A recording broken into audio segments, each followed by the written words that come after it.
Es una gran alegría haber reunido a tres grandes figuras del cine, de la interpretación, de la música y que forman parte de lo más brillante del paisaje cultural español. Carmen Machi, una auténtica genia, Nacho García Velilla, guionista, director, productor y uno de los grandes de la comedia española del siglo XXI en televisión y en cine, y Juanjo Javierre, que es una de las personas más talentosas de la música aragonesa y española.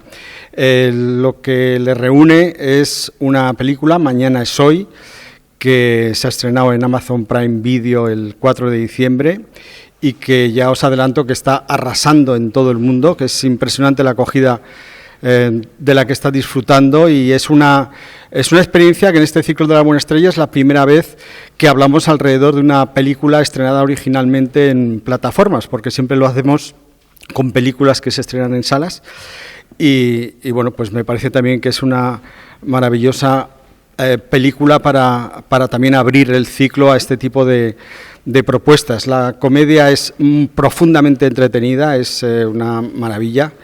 Es comedia, pero también tiene, también toca el género de la ciencia ficción, de las aventuras, de la acción, y bueno, el reparto es espectacular. Carmen, Javier Gutiérrez y todos los demás están brillantísimos, y bueno, pues es una auténtica maravilla esta película, y aquí han venido los tres para charlar alrededor de ella, así que tenéis la palabra.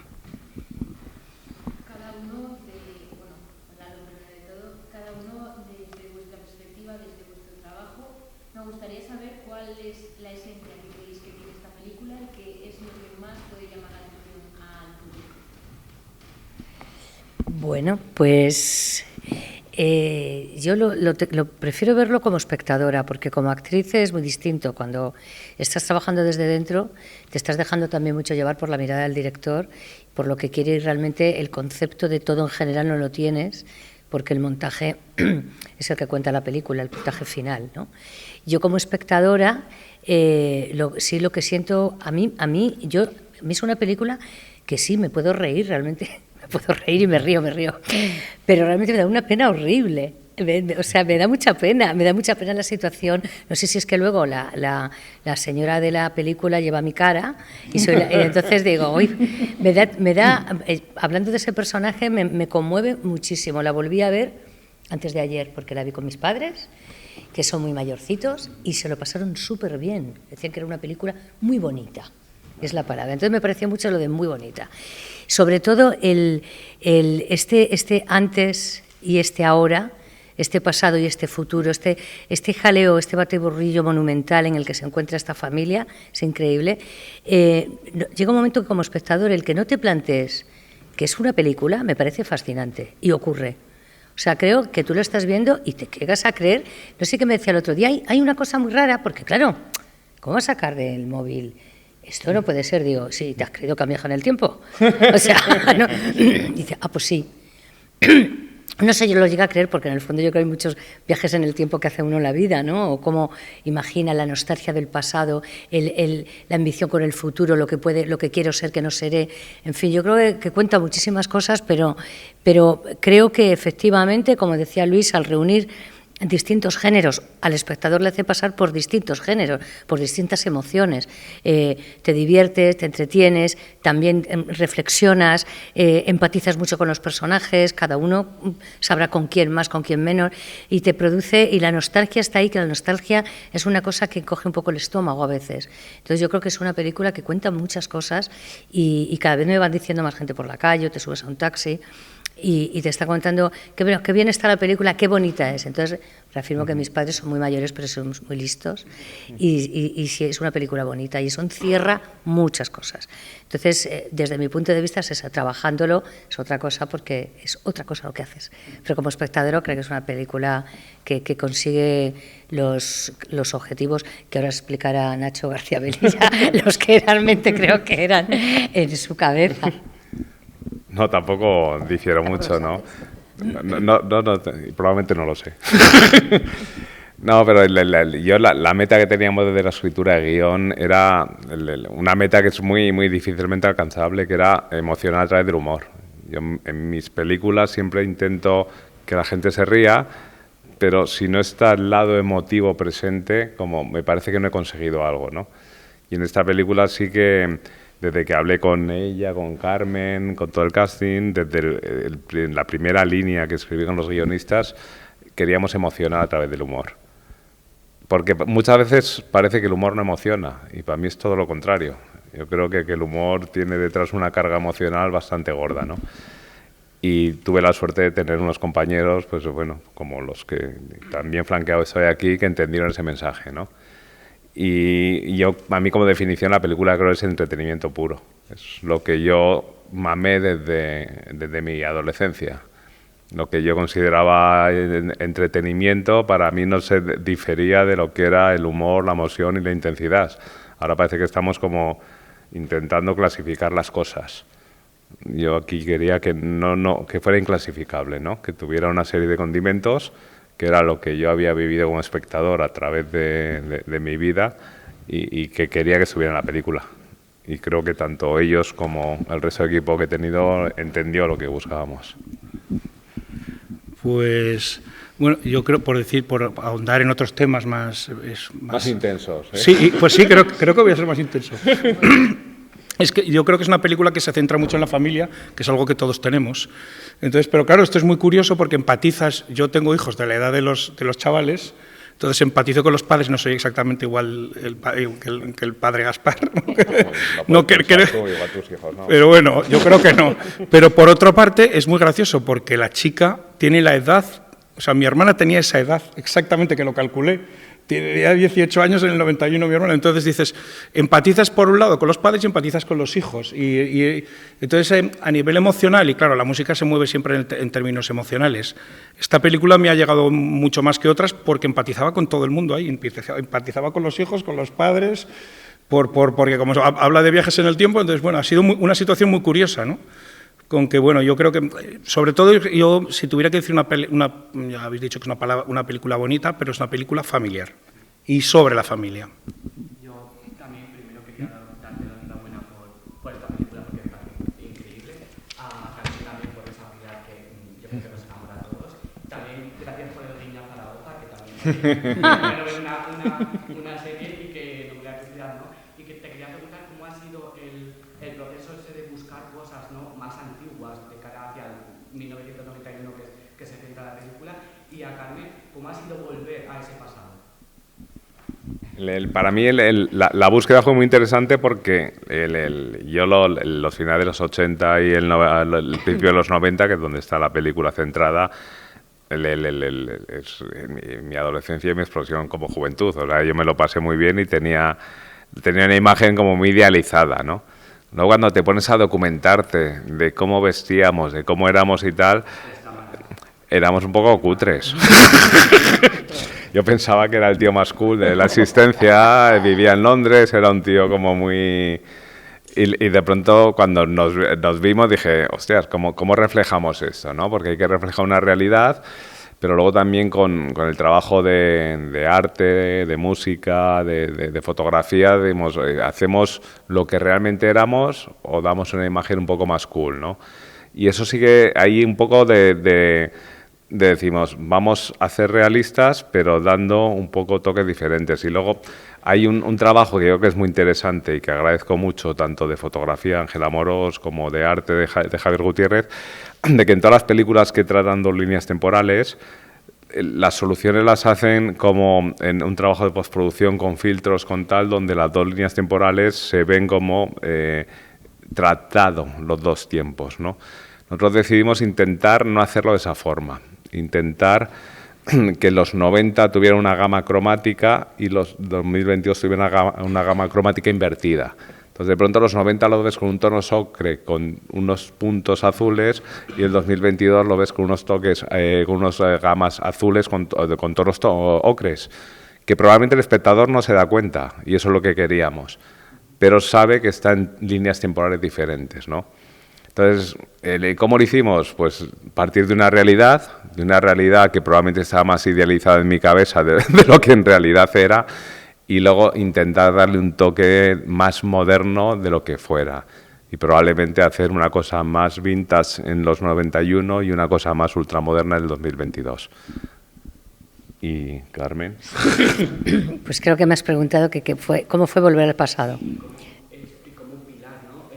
Hace esa vuelta, ¿no? Del 91 al 2022, que es una mujer, entre comillas, un poco más sometida a su marido, y en el 2002 hace esa evolución, ¿no? Que me gustaría que me hablases un poco de todo esto, cómo la has vivido tú como actriz y cómo la has vivido tu personaje.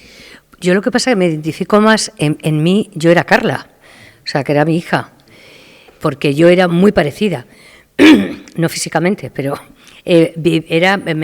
incluso podía vestir así y entiendo, y entonces la figura de ella me resulta muy familiar a mí, y cuando lo veo a través de sus ojos, veo a mis padres y veo a mi madre absolutamente en Pilar.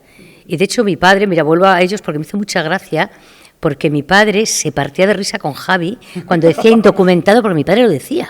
O sea, él le encantaba, él le oía, era cosas, o sea, yo podía ser perfectamente esa persona y ahora entiendo a mis padres en ese momento cómo eran conmigo y me entiendo a mí en mi rebeldía, en mi querer hacer las cosas, porque era una persona honesta, pero ellos creían que estaba haciendo cosas que no debía, en fin. Eso ha sido, al verla una vez más de espectadora veo eso. El viaje al 2023 o 22 viajan ellos. Viajan al 22, claro. 2023 se cumple. Es verdad. En el 2022 es raro, porque pasas con la misma edad. Entonces es extraño, porque dices, no, viajas en el tiempo, te has comido 30 años de tu vida y de repente tienes 80. No, es que de repente tienes la misma edad.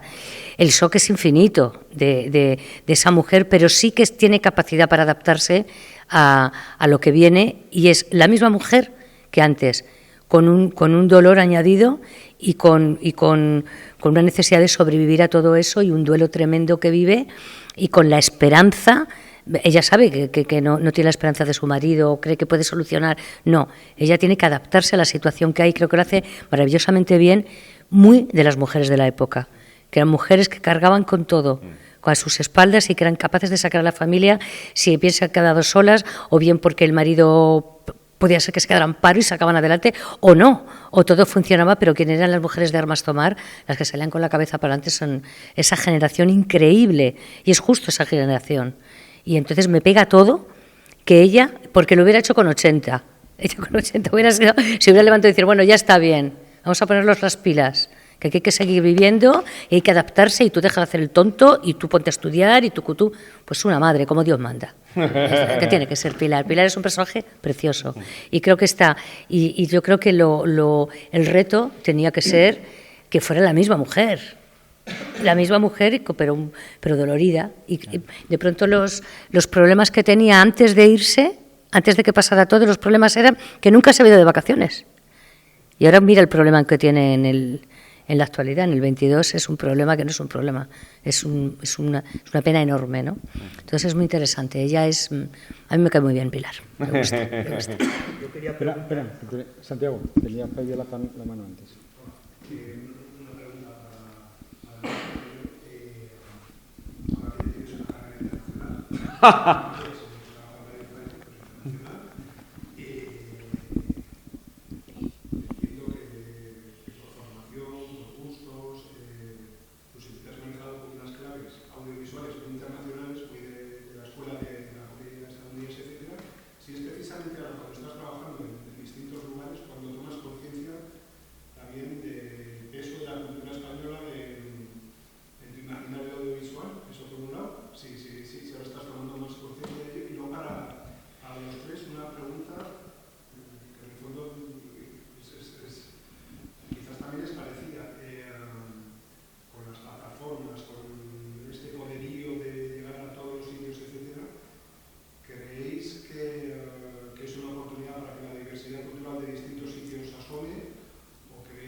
Yo es que conciencia creo que nunca he tenido, siempre he sido muy inconsciente. Entonces a mí las cosas afortunadamente me ocurren sobre la marcha. Entonces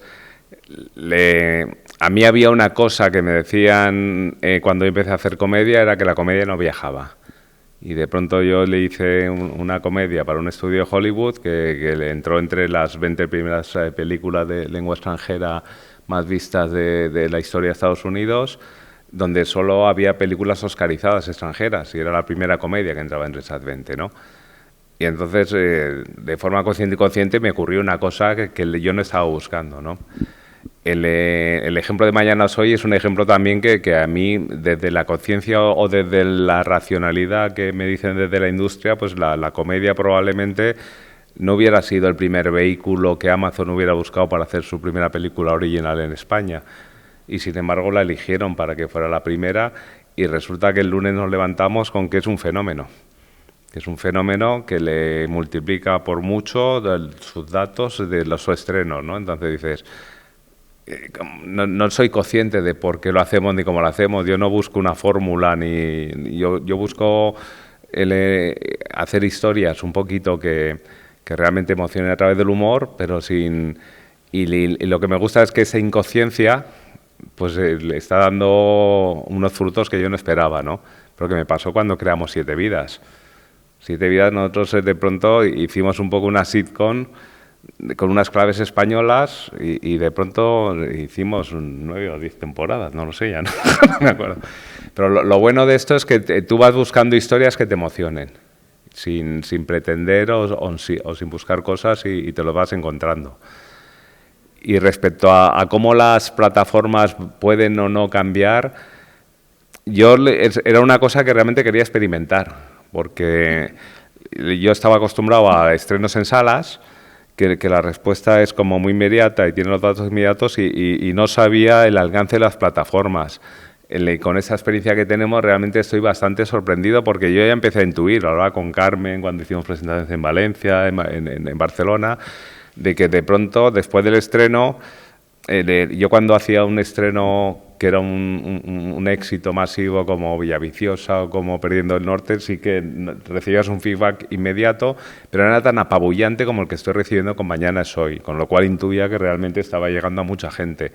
Pero también, honestamente, hicimos el estreno sin yo tener la seguridad, sin poder comparar cómo podía ser un estreno en plataformas o en salas. Lo que me he dado cuenta que este estreno, al menos, ha sido, como me decía en Amazon, hemos reventado. Ha sido apabullante, pero lo estábamos intuyendo porque a mí me estaban llegando muchos mensajes de mucha gente. Alrededor míos siempre había gente o familias que la habían visto, y la habían visto una vez o dos, ¿no? Con lo cual creo que afortunadamente no hay que buscar. Yo soy un romántico y creo que las salas tienen que existir y tenemos que seguir haciendo cine para salas, pero realmente las plataformas nos están dando esta oportunidad de ser, siendo locales, poder ser internacionales. No, pero porque tampoco voy buscando una finalidad. Yo creo que si la buscara, si dijera quiero llegar al público de México, el de Estados Unidos, no lo haría, metería la pata. Y probablemente, como me sigo un poco con mis guionistas trabajando en clave locales, y hay una frase que yo siempre he escuchado, que para ser internacional tienes que ser local, y creo que las comedias que yo hago tienen eso. Mira el Quijote. Coño, fíjate. Estamos ya con palabras mayores, pero es eso. La Hamlet. Sí. Realmente estamos hablando de emociones, y las emociones son internacionales. Bueno, la pregunta respecto a las plataformas, yo realmente no sé muy bien nunca qué decir, porque yo como actriz trabajo para plataformas igual que para, o sea, mi cometido es como el mismo. Lo que sí tengo claro es que la gente decide. Al margen de que vengan las grandes multinacionales, las grandes plataformas, el espectador elige ver una película en su casa, el espectador decide y si va al cine. Yo creo que lo que hay algo que al margen de que estén las plataformas, es que hay que apoyar mucho más y que deben convivir absolutamente. No creo que nadie quiera que desaparezcan las salas de cine, nadie. Pero se está yendo menos al cine. ¿Y por qué? ¿Porque están las plataformas? A ti te debería igual, y si realmente tú eres un espectador de sala de cine, tú tienes que ir al cine, ¿no? Creo. Entonces yo creo que es concienciar a la gente también, o que uno se conciencie de que realmente es algo que no se puede perder. Lo he dicho 1000 veces, las salas de teatro están llenas.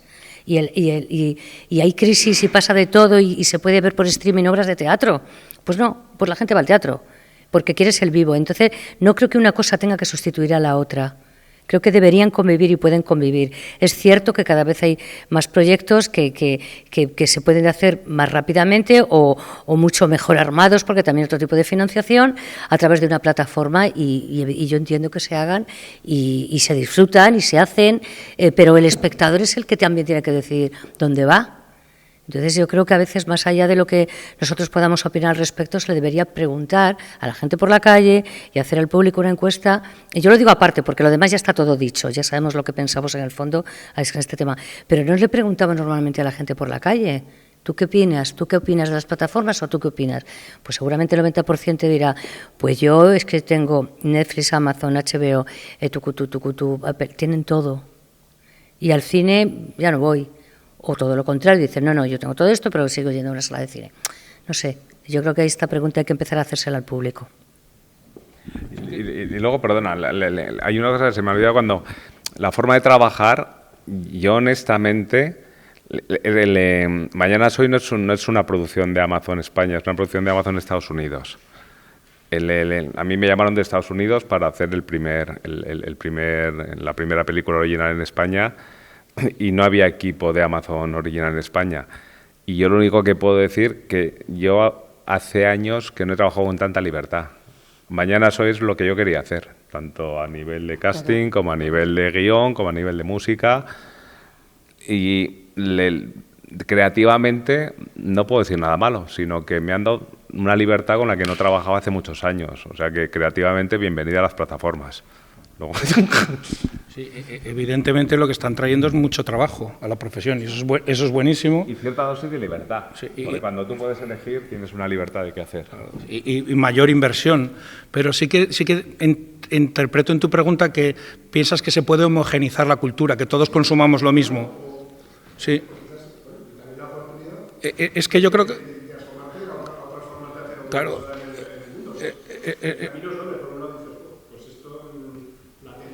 Es que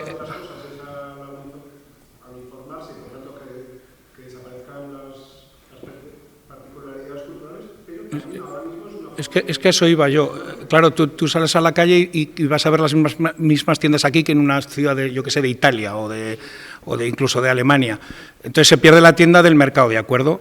Pero sí que es cierto que quién iba a pensar que estas nuevas posibilidades que tú dices, que ahora pues los chavales estén oyendo pop coreano, series coreanas, esto era algo imprevisible. Entonces yo creo que nosotros tenemos mucho talento en este país y que y que decías tú que viajaba muy bien el audiovisual español por el mundo.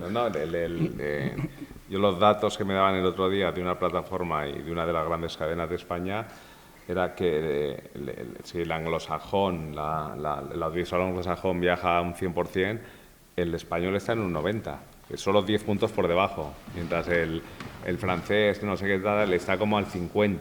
Entonces, joder, nos están dando una oportunidad muy buena y yo nunca me he sentido direccionado, ni nadie me ha dicho pierde una particularidad española para vender algo que triunfe en México, en Estados Unidos.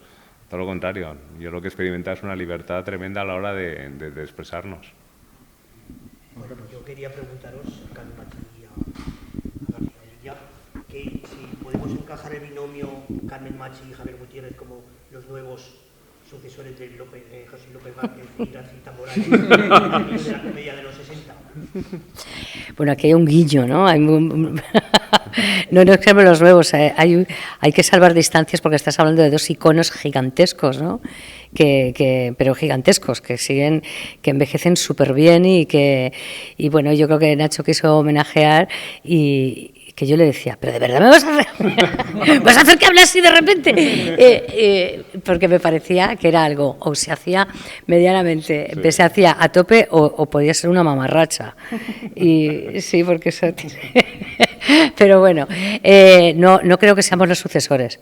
Creo que por fortuna nos ha dado la oportunidad, Nacho, de poder homenajearles, y simplemente, y muy orgullosa de ello, la verdad.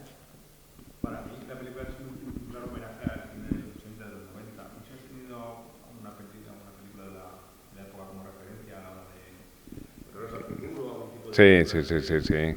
Se la nombra además explícitamente, ¿no? Sí, sí, sí. Yo siempre voy haciendo guiños a la cultura popular que he consumido, porque, vamos, hay una cosa que a mí a veces me ha enfadado mucho en este país, que la cultura popular, pues que le asociamos, pues bueno, llegó un tiempo en que la cultura popular venía de una época que era el franquismo, claro. Entonces parece que Franco hubiera compuesto las coplas o las zarzuelas de este país. Y todos sabían que no, pues este era un señor que era un fascista, era un dictador y no tenía que ver con la cultura, ¿no? Y la cultura popular que hemos hecho aquí realmente es muy, muy interesante. Esos guiños que hemos hecho claramente son guiños a personas a las que yo admiro. José López Vázquez para mí es uno de los grandes actores de este país. Gracita Mola es una de las grandes actrices de este país. Y las películas que yo consumí en los 80-90 pues eran Regreso al futuro, eran Los Goonies, eran La princesa prometida. Eran películas que podían ser comedias, sí, pero podían ser ciencia ficción, sí, podían ser aventuras, sí, podían ser thrillers, sí. Eso es con lo que yo me he criado, ¿no? Y eso es lo que un poquito, pues lo que nosotros vamos consumiendo, pues como creativos, pues luego lo vamos un poco digeriendo y lo vamos un poco transcribiendo a nuestros textos. Yo para Juanjo Javier le quería preguntar cómo ha sido la inspiración en el desarrollo de la banda sonora de la película. Pues un poco, también bebo de ese tipo de referentes culturales, y ahí estaba Vangelis, que tú ya sabes que me gusta mucho, Giorgio Moroder, y en esta película está todo ese tipo en lo que es el score. Luego lo que es la banda sonora general está llena de incluso guiños zaragozanos también, claro, salen Los Héroes y Kike Bumuri, que bueno, es de los primeros que internacionalizó el pop en España, ¿no? Pero sí, vamos, yo me crié con esos sintetizadores y decía, esa música, ¿qué sonidos son esos, no?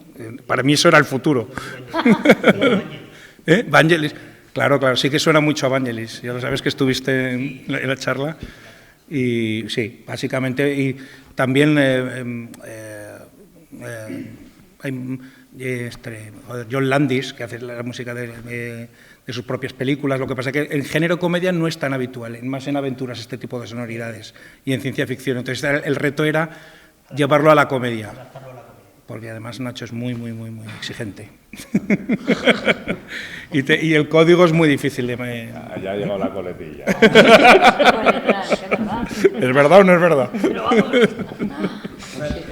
El guiño relacionado con Aragón que me parece enormemente entrañable es cuando lo de Silvia Abril, que para inspirar confianza se finge de Zaragoza y con acento aragonés. Eso me parece extraordinario. Pues bueno, tenías que haber visto el primer ensayo con Silvia Abril, que me trajo un acento que era una mezcla de gallego-portugués, que yo decía, Silvia, ¿dónde vamos con esto?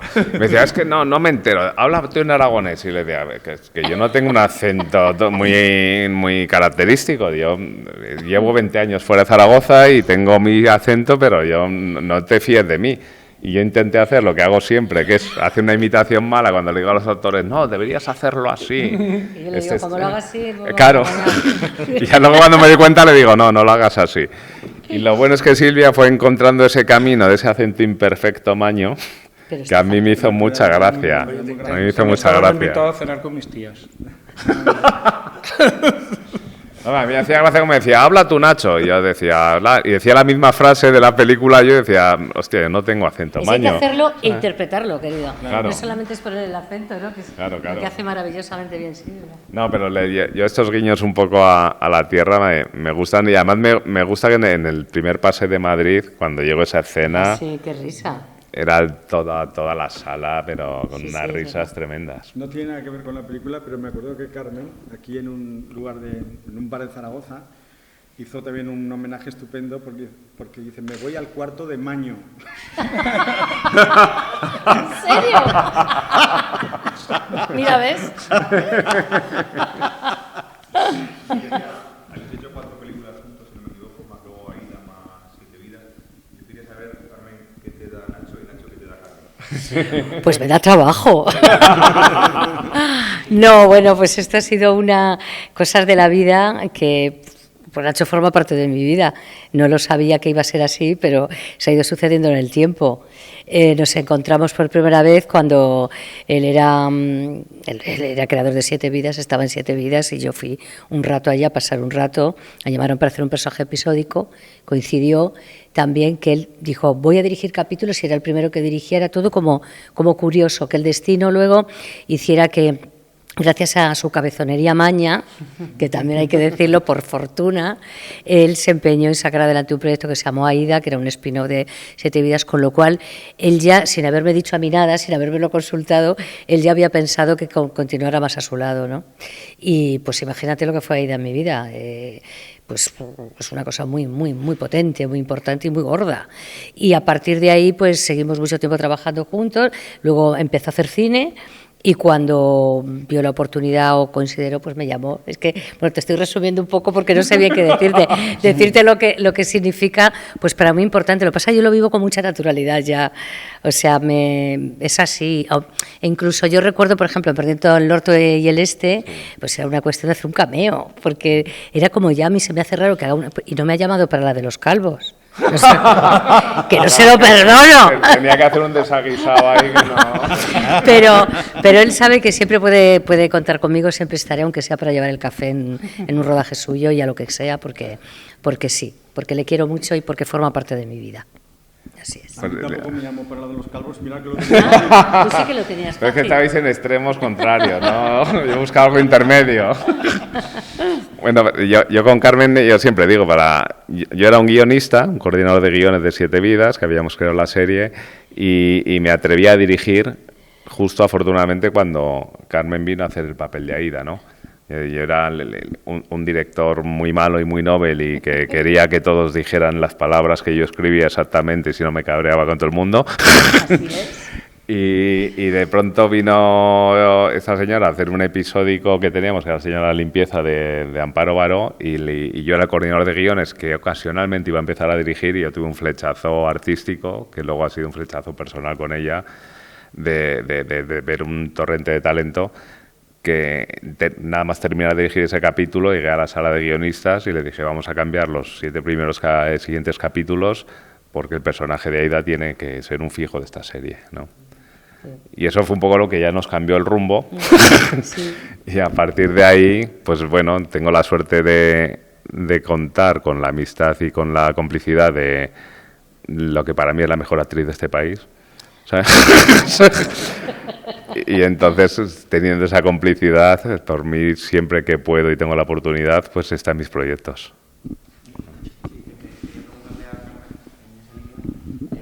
¿Qué diferencia en esta comedia concreta con respecto a otras que has hecho con Nacho?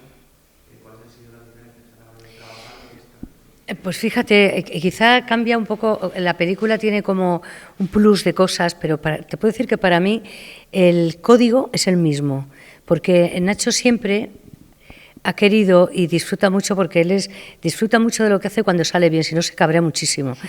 Pero él es un tipo muy sensible, que se emociona con mucha facilidad y ya se emociona, quiere que con una frase, quiere conseguir que si estás cabreada, el cabreo sea de verdad y que acabe emocionando al público y acabar con un gag o viceversa. Entonces eso lo hace siempre en todo lo que escribe, en todo, no solo lo que escribe, en todo lo que lleva a cabo, en todo lo que dirige. Aquí lo que pasa es que eso está muy en primer grado, el estado, digamos, del drama personal que pueda vivir el personaje que yo interpreto.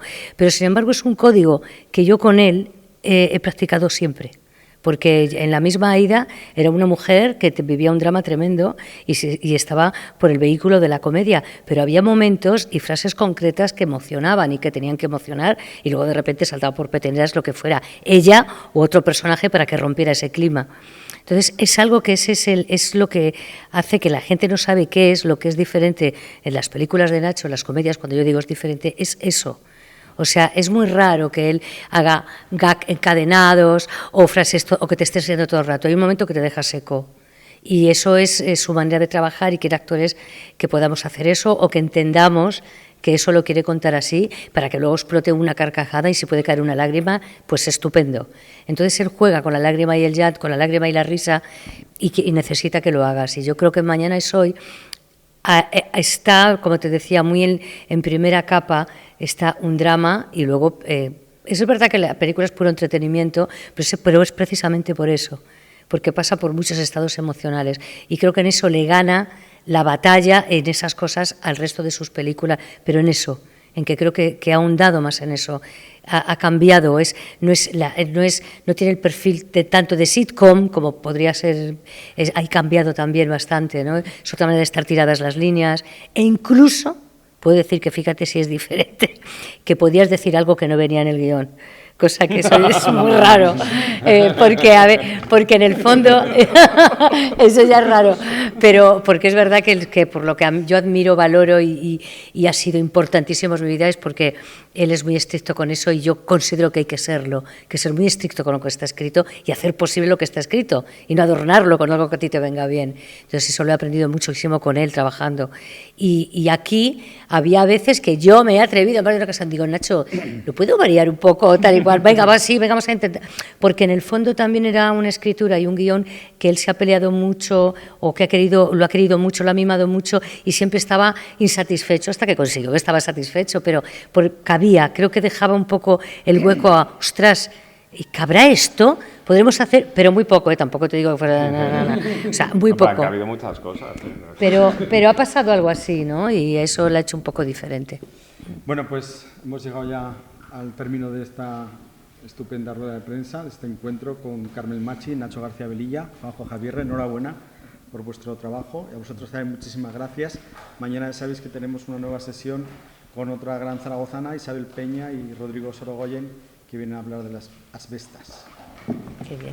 Gracias.